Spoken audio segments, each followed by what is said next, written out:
a TNU mudou seu entendimento sobre a qualidade de segurado e contagem de tempo de contribuição de seminaristas. A gente tinha já um entendimento firmado pela TNU no tema de número 66, no sentido de que o seminarista, o trabalho dele, a atividade dele, melhor dizendo, se equipara ao de uma escola profissionalizante, ou seja, equiparava o seminarista ao aprendiz. E eu já tenho um vídeo aqui no canal sobre o tema de número 216 da TNU, que fala sobre os aprendizes. Vou colocar o link aqui na descrição, ao final também vou colocar o link para esse vídeo. Mas lá naquele vídeo eu expliquei que atualmente a TNU definiu um entendimento mais restritivo em relação aos aprendizes, exigindo os seguintes requisitos para a contagem do tempo de contribuição pela atividade de aprendiz, ou seja, aquela pessoa que estuda numa escola técnica e que faz serviços lá, e esses serviços são utilizados no seu aprendizado.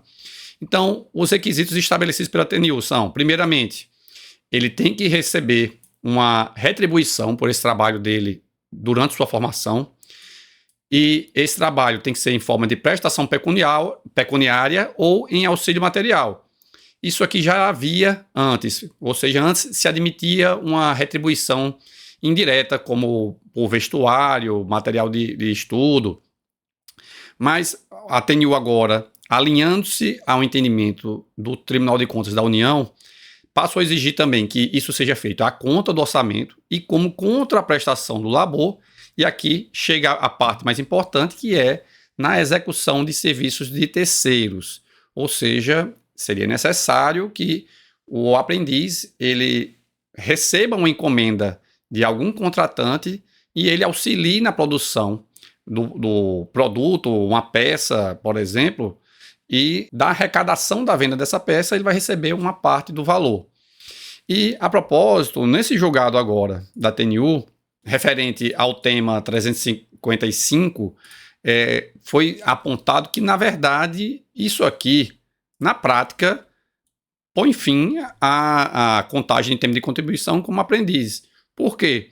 Segundo é noticiado aqui, antes de haver essa mudança de entendimento, havia expedição de certidões de tempo de contribuição por escolas profissionalizantes de uma forma desordenada, o que levou à averbação de vários períodos de contribuição indevidamente, porque as pessoas, os aprendizes, no caso, não estavam desempenhando nenhuma atividade que fosse remunerada por terceiros e ainda assim estavam conseguindo essa contabilização.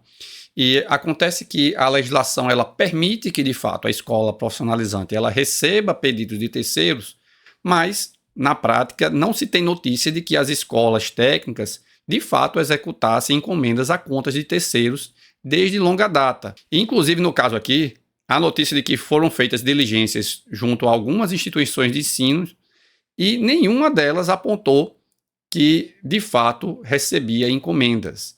Então, na prática, a gente pode dizer que o tema de número 216, apesar de ele, em tese, permitir a contabilização, mas na prática, pelo que a gente tem hoje, vai implicar praticamente uma impossibilidade de contagem de tempo de contribuição de aprendiz, certo? De toda forma, ainda havia discussão se o seminarista, ou seja, aquela pessoa que se prepara para exercer alguma função religiosa, ele se equipara ao aprendiz. O tema de número 66 da TNU ia no sentido da possibilidade de equiparação, e agora, ao julgar o tema 355, isso foi revisado para dizer que não se equipara, ou seja, o seminarista, ele, na verdade, não tem possibilidade de contar tempo de contribuição da mesma forma que o aprendiz, ou seja, ele somente vai poder contar tempo de contribuição se ele se filiar à Previdência Social como segurado facultativo ou como contribuinte individual, ou seja, ele precisa de fato contribuir, fazer o recolhimento da contribuição previdenciária mensalmente. E o que é que foi considerado no caso para chegar a essa conclusão? Primeiramente que os ministros de confissão religiosa, eles são tratados na legislação previdenciária como contribuintes individuais. Então, não há a figura do seminarista prevista na legislação, mas os ministros de confissão religiosa, por exemplo, os padres, eles precisam contribuir para a Previdência Social. Inclusive, a CLT foi alterada pela Lei 14.647 de 2023, passando a dispor que não existe vínculo empregatício entre entidade religiosa e todas aquelas pessoas que prestam serviços lá, ainda que se dediquem parcial ou integralmente a atividades ligadas à administração da entidade ou instituição. Ou seja, no caso dos seminaristas, que eles fazem alguns serviços lá dentro, inclusive de limpeza da instituição, essa atividade deles não gera vínculo empregatício. Então, está aqui afastada por lei, é uma lei mais recente, mas hoje já há uma previsão legal expressa afastando a condição de segurado empregado. De toda forma, a TNU concluiu que mesmo antes disso aqui, já era possível concluir que não havia um vínculo de emprego entre o seminarista e a instituição. Na verdade, aqui a legislação veio mais para esclarecer do que para alterar mesmo o direito. Então foram apontadas várias distinções entre os seminaristas e os aprendizes, porque o vínculo, no caso, é religioso, não há um contrato de trabalho, a atividade é voltada à formação espiritual e os benefícios recebidos durante essa atividade visam apenas a subsistência do seminarista. Então, não há, de fato, realmente uma proximidade entre a situação do aprendiz com o seminarista, para além do fato de os dois serem estudantes também, né? Mas a atividade profissional deles é substancialmente diferente, inclusive o vínculo também com a instituição. E assim sendo, considerando também um princípio contributivo da Previdência Social, ou seja, a rigor é preciso que, para ter um tempo de contribuição contabilizado, que o segurado tenha contribuído para a Previdência Social, salvo quando há uma previsão legal expressa nesse sentido. Então, nesse sentido, seria impossível dar uma interpretação extensiva à qualidade de segurado do aprendiz para o seminarista.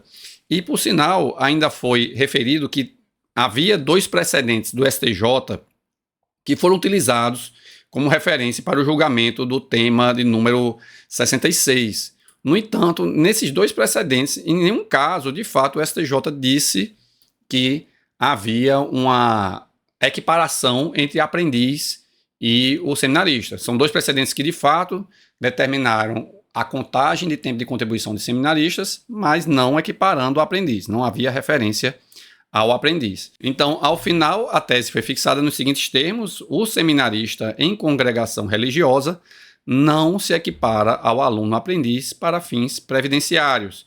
Com isso, também foi cancelado o tema 66 da TNU e, como eu já disse anteriormente, isso não impede que o seminarista eventualmente tenha tempo de contribuição, desde que ele se filie à Previdência Social como segurado facultativo ou como segurado contribuinte individual, ou ainda naquela situação prevista na CLT em que se demonstra um desvirtuamento da finalidade religiosa e voluntária. Então, nesse caso aqui, de haver um desvirtuamento da finalidade religiosa involuntária, aí sim há uma formação no emprego, de vínculo empregatício, né? E ele vai ser considerado segurado empregado. Mas isso aqui não é a regra, né? A regra é que não existe esse desvirtuamento aqui, então ele precisa contribuir como segurado facultativo ou individual. E se você gostou desse conteúdo, lembre de clicar no botão de curtir, se inscrever também no canal. E eu vou colocar aqui o link para o vídeo sobre o tema 216 e também para a playlist sobre qualidade de segurado. Muito obrigado e até a próxima.